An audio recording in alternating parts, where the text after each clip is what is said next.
जंग जी international dimension बड़ी important है। चाइना ने आज जो है वो हिंदुस्तान की रियासत अरुणाचल प्रदेश के अंदर जो इलाका है जंगलान, उसको अपना डिक्लेयर करते हुए, उसकी खुद मुख्तारी को अपनी डिक्लेयर करते हुए उसके चाइनीज नाम दे दिए। मतलब ये इस वॉर का डायरेक्ट आउटकम नजर आ रहा है हमें, क्योंकि ये जानने की कोशिश करते हैं उस्मान शामी साहब। उस्मान साहब, ये बड़ी एक्स्ट्राऑर्डिनरी डेवलपमेंट है कि चाइना की वजारत खारजा ने आज अरुणाचल प्रदेश जो मैप में भी नजर आ रहा है हिंदुस्तान की रियासत के अंदर जंगलन को अपना डिक्लेयर करते हुए चाइनीज नाम दे दिए। ऐसा क्यों किया चाइना ने, क्या जरूरत पेश आई इस मौके पे? अस्सलाम वालेकुम। एक तो पहली बात ये कि ये पहली दफा नहीं हुआ, ये चाइना का इस इलाके के ऊपर क्लेम जो है वो इंडिया से ज्यादा पुराना है और कई सेंचुरीज पर ये मोहियत है। आप देखिए, ये जो तिब्बत है उसका चाइनीज नेम है शीजांग, और ये जांगनान यानी कि तिब्बत के साउथ का जो इलाका है, साउथ तिब्बत इसको कहा जाता है अंग्रेजी में। ये एक पहले तो ये कि अभी इस वक्त जो इंडिया के साथ तनाज़ा चल रहा है ना, ये सिर्फ हमारा नहीं है, ये चीन भी जो है उसमें उतना ही हिस्सेदार है, इसमें फरीक है। उसकी रीजन ये है कि आपने देखा नहीं है यहाँ पे पाकिस्तान में जो है किस तरह चीनी शहरियों को टारगेट किया गया। तो क्या ये बात चाइना को नहीं मालूम? क्या ये बात दुनिया को नहीं मालूम? और क्या उसका कोई रिपरकशन नहीं होगा? जो ये इंडिया के अंदर जो थोड़े अक्लमंद लोग हैं वो ये बार बार ये बात कर रहे हैं कि मोदी की जो पॉलिसी है उसने चाइना और पाकिस्तान को मजीद करीब कर दिया और इकट्ठे लाके खड़ा कर दिया।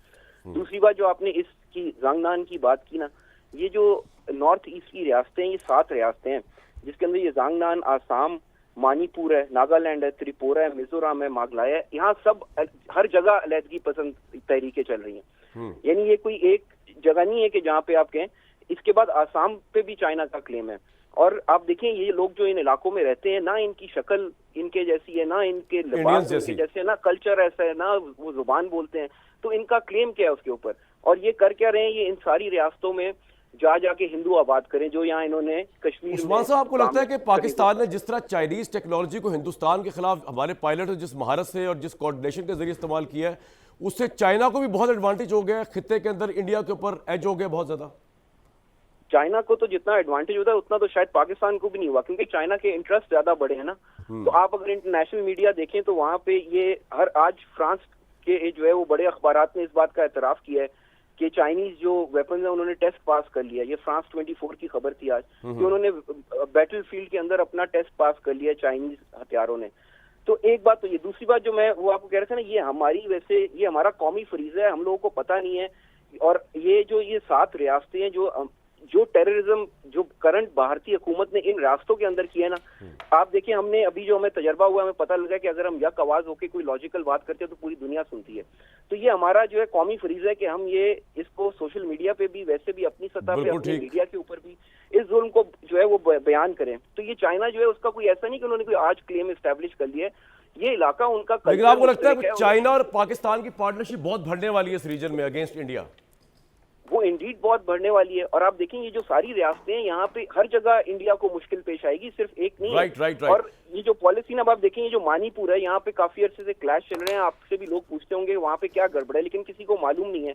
आप देखें, वहाँ पे हिंदू जो एक्सट्रीमिस्ट है उन्होंने 2 साल पहले 2 क्रिश्चियन लड़कियों को गैंग रेप किया और नंगा बराना करके पूरे शहर में घुमाया। वो आज तक वो मसला हल नहीं हो सका। आप देखें, ये जो अभी करंट हुकूमत है भारत के अंदर, ये जो एक्सट्रीमिस्ट हैं, टेररिस्ट हैं, इनका ना सिखों के साथ गुजारा हो रहा है, ना क्रिश्चियन के साथ गुजारा हो रहा है, ना मुस्लिम के साथ गुजारा। बिल्कुल ठीक। तो ये मसला जो है वो ये इन लोगों की आइडियोलॉजी है इस सारे खित्ते में, और दुनिया को इससे खतरा है। ये बात हमें दुनिया को बताने की जरूरत है। बहुत शुक्रिया उस्मान साहब, आपके साथ लासी हासिल बात होती रहेगी मजीद भी। ये बड़ा इंपॉर्टेंट एंगल है चाइना ने जो अब इस वक्त लीड किया, और हमारे लिए बड़ी सुकून की बात है कि इंडिया बेसिकली जो रीजनल हेड बनने की कोशिश कर रहा था और सीधा मुकाबला चाइना से कर रहा था, वो जब पाकिस्तान से मुकाबला किया है तो Pakistan has cut India into size.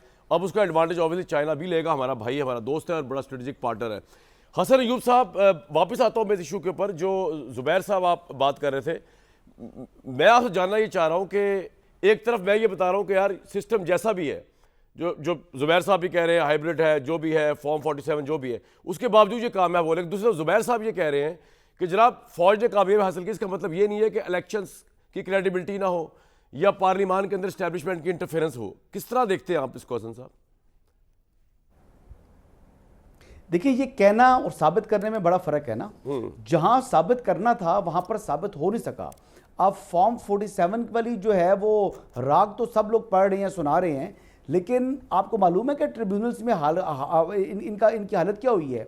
Rawalpindi division की जितनी भी इनकी एप्लीकेशंस थी ज्यादातर तो टेक्निकल ग्राउंड्स के ऊपर ही जो है वो डिसमिस हो गई हैं इनकी जो इलेक्शन पिटीशन तो आप कह रहे हैं ये इशू नहीं है? आपको इलेक्शन पिटीशन तक दायर करनी नहीं आती, बिल्कुल ठीक। नहीं, इनको इलेक्शन पिटीशन दायर करनी नहीं आती, तो उसके ऊपर जो आपने जो उसके प्री रिक्विजिट्स थे वो फुलफिल किए बगैर, सर आपका पॉइंट आ गया, आप कह रहे हैं साबित करना मुश्किल है ये लेजिटिमेसी इस हुकूमत के ऊपर चैलेंज करना। भट्टी साहब, इल्जाम है, ये इल्जाम है।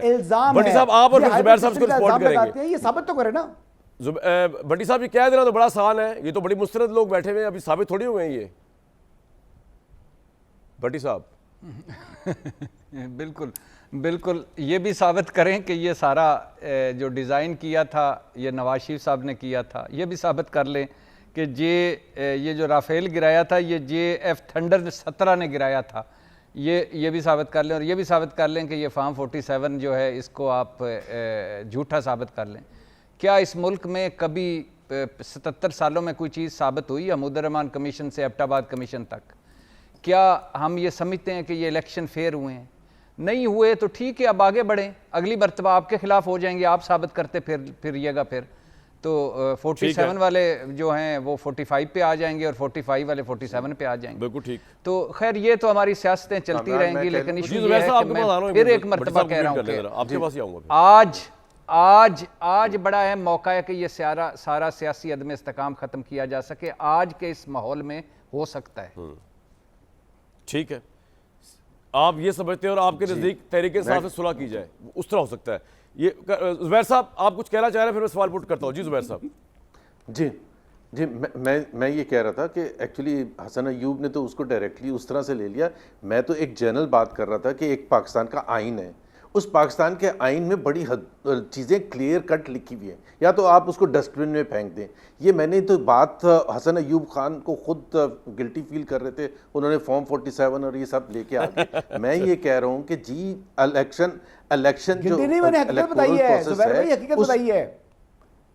नहीं, मैं तो कुछ और बात कर रहा हूँ यार, मैं ब्रॉडर लैंग्वेज में बात कर रहा हूँ। आप हर रोज 3 प्रोग्रामों में आते हैं, किसी और को भी बोलने देना जो कभी कभी। जुबैर साहब बोलेंगे। मैं सिर्फ ये कह रहा हूँ जी, मैं सिर्फ ये कह रहा हूँ कि इस जंग में फतह का मतलब ये नहीं है कि हमने अपना जो जिम्मेदारी थी एज अ नेशन, जो आइन के तहत सबने फुलफिल करनी है, उसको हम भूल जाएं।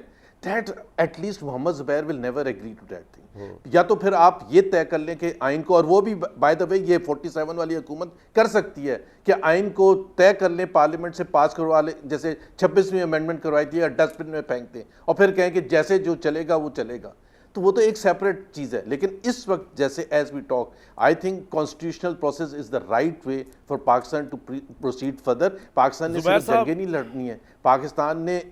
आप बड़ी आइडियलिस्टिक बातें करते हैं जिनका ग्राउंड रियलिटी से कोई ताल्लुक। तो मैं अच्छा क्या करूं, जबरदस्ती गलत बात तो नहीं करूंगा ना। नहीं गलत बात क्यों करूं? सही बात करनी चाहिए ना। आइडियलिस्टिक क्या मतलब? मैं आइन की बात कर रहा हूं तो आप कह रहे हैं आइडियलिस्टिक। आइन की बात करनी चाहिए। पाकिस्तान में गलत बात क्या है? जिस बंदे ने ये दस्तूर बनाया, जिनके आजकल चश्मो चिराग है, उनके नाना ने दस्तूर बनाया, आपको तो पता होना चाहिए उन्होंने पहला काम क्या किया था।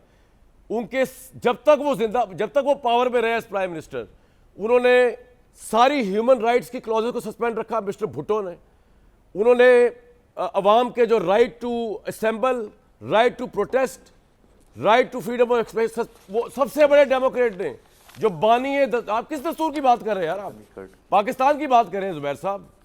It's a trash. आवाज आ रही है जुबैर साहब को? लाइन ड्रॉप होगी, भाइयों की लाइन बरकरार करें। It's a piece of trash. आपने बातें ऐसी शुरू कर दी हैं, वो बातें कहां सुनेंगे? जिस फाउंडर ने बनाया उसने अपने जूते की जोर पे रखा इस दस्तूर को, जुल्फिकार अली भुट्टो साहब ने। मैं अभी उस तरफ जा ही नहीं रहा कि जो उन्होंने अपने ओपोनेंट्स के साथ किया है। छोड़े इस बात को। प्राइम मिनिस्टर बनने का मतलब ये थोड़ी है, दस्तूर देने का मतलब ये थोड़ी है कि जब आप पावर में हो तो दस्तूर आपकी तरफ बह निकले, जब आप पावर में ना हो तो दस्तूर की बुनियाद पर आप लोगों को जेलें भर दें।